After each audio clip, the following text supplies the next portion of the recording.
Assalamualaikum warahmatullahi wabarakatuh. Selamat pagi dan selamat siang anak-anakku. Semoga sehat selalu. Perkenalkan, Bapak ini adalah pengampu guru informatika sekaligus juga mata pelajaran matematika. Jadi di kelas 7 ini kalian ada pelajaran baru yang berbeda dari kakak kelas kalian yang kelas 8 dan kelas 9, karena sekolah kita SMP Muhammadiyah Darul Fokus kebetulan terpilih menjadi piloting sekolah penggerak, dimana salah satunya ada tambahan mata pelajaran untuk kelas 7 yang bernama informatika. Nah, baik, mari kita mulai pelajaran hari ini. Apa itu informatika? Apa itu? Aku terangkan generik. Bapak akan sedikit jelaskan dulu di sini. Kenapa kalian harus belajar informatika? Untuk apa? Masa depannya? Kemudian akan dipakai untuk apa? Mari kita mulai. Kita bahas satu persatu. Apa dan mengapa perlu belajar informatika? Jadi gini ya. Dalam definisi informatika itu adalah bidang ilmu mengenai studi, perancangan, dan pembuatan sistem komputasi, serta prinsip-prinsip yang menjadi dasar perancangan tersebut. Sedangkan komputasi itu sendiri adalah ilmu yang berkaitan dengan pemodelan matematika dan penggunaan komputer untuk menyelesaikan masalah-masalah sains. Informatika itu mencakup pemodelan dari komputasi dan aplikasinya dalam penggunaan sistem komputer. Ya, kalian akan belajar informatika dan akan mendalami bagaimana suatu sistem komputasional itu berfungsi, baik yang mengandung komputer maupun tidak. Nah, jadi itu kenapa alasan kenapa kalian harus belajar informatika. Oke, kita lanjut ke materi yang kedua. Untuk materi yang ini, apa yang akan dipelajari dalam mata pelajaran informatika? Nah, informatika itu mencakup aspek teoritis dan praktis. Jadi, ada teori maupun prakteknya untuk yang bisa mendorong kalian untuk mengembangkan daya pikir kritis dan kreatif untuk menghasilkan penemuan terkait komputer dan sistem komputasi. Bapak yakin kalian pasti punya daya pikir yang bagus, kritis, kreatif, itu pasti. Kita coba buktikan 1 tahun ke depannya.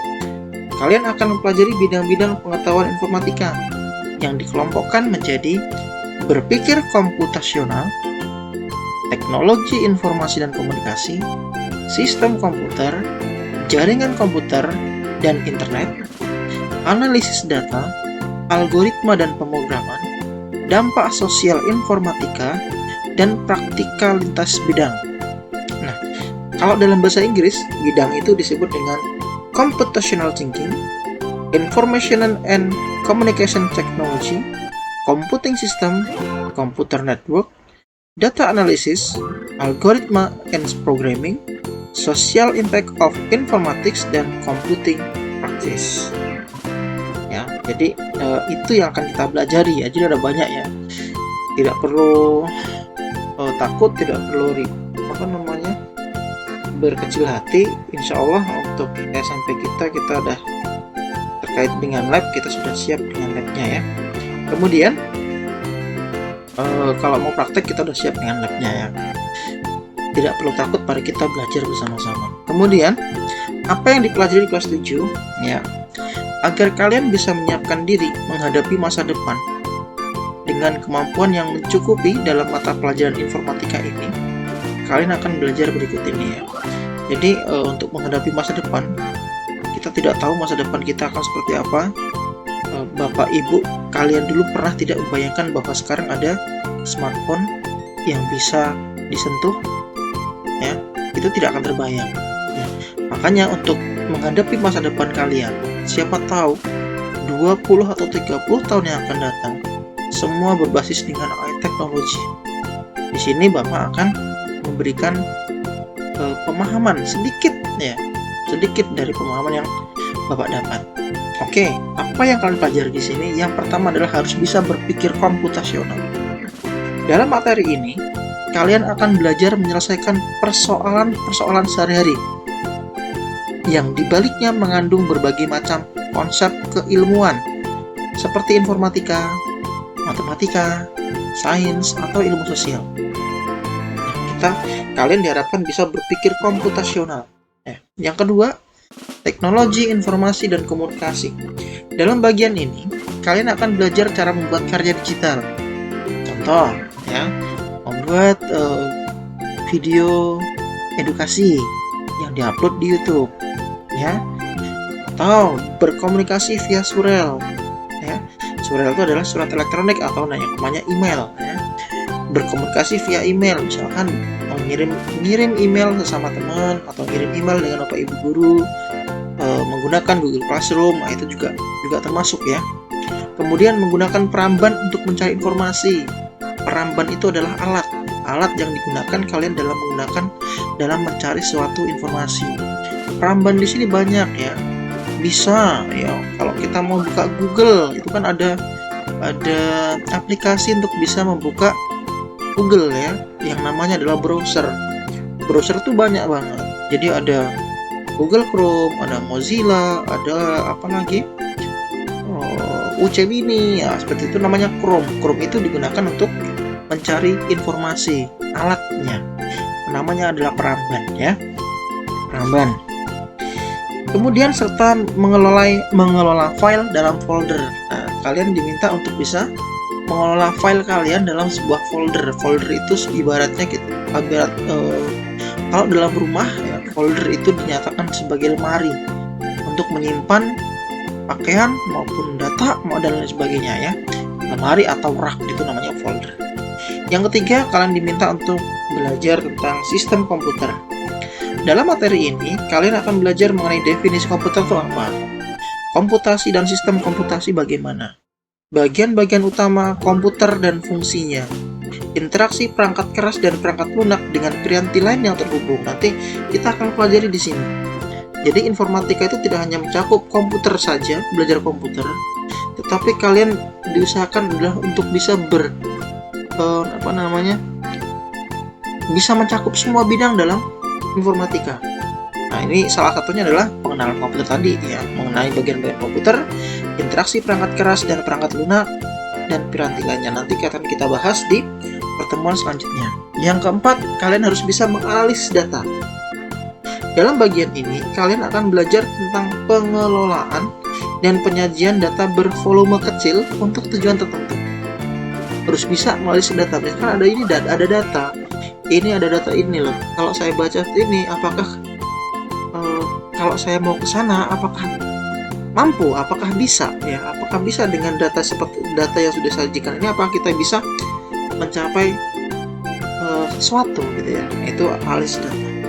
Yang kelima, algoritma dan pemrograman. Dalam materi ini, kalian akan belajar membuat program dengan menggunakan blok visual untuk menghasilkan suatu karya yang kreatif. Jadi di materi ini di bagian algoritma dan pemrograman, kalian akan belajar cara membuat suatu sistem aplikasi atau cara membuat aplikasi. Kita nanti akan belajar bersama ya. Sumbernya insya Allah sudah banyak. Yang keenam, apa dampak sosial informatika? Dalam materi ini, kalian akan belajar mengenai sejarah perkembangan, peranan, dan dampak positif maupun negatif teknologi, informasi, dan komunikasi dalam kehidupan kita sehari-hari. Nah, di sini kita akan belajar seperti itu ya. Oke, kembali ke awal ternyata ya.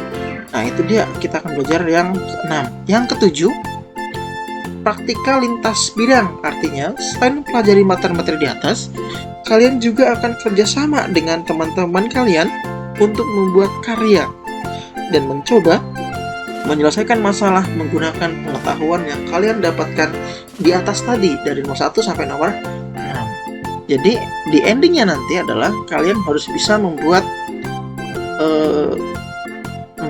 karya, di mana karya itu kalian harus bisa saling bekerja sama antar teman. Ya, seperti itu. Oke. Nah, begitu adik-adik semua terkait dengan mapel informatika ini, mata pelajaran informatika ini. Ini baru dasar saja saya pengenalan informatika, kenapa kalian harus belajar informatika, untuk apa kedepannya, dan kita gunakan untuk apa kedepannya. Sudah Bapak jelaskan tadi. Selanjutnya untuk pertemuan yang akan datang kita akan bahas satu-satu. Satu lagi yang belum saya bahas adalah tadi yang apa namanya, keterampilan genetik ya tadi. Saya belum bahas ya. Oke, pertemuan yang akan datang Bapak akan bahas yang materi selanjutnya. Jadi untuk awal ini apa kalian harus bisa tahu apa pentingnya kita harus belajar informatika di masa-masa seperti ini, atau di masa-masa revolusi industri 4.0. Semoga apa yang Bapak jelaskan bisa kalian ambil manfaatnya dan bisa dicatat mungkin di buku tulis setiap apa yang Bapak sampaikan atau materi yang saya sampaikan tadi. Selamat belajar ya, jangan patah semangat, walaupun kita daring harus tetap semangat ya. Bapak juga semangat untuk buat video pembelajaran gitu ya. Oke, sampai di sini cukup sekian. Wassalamualaikum warahmatullahi wabarakatuh.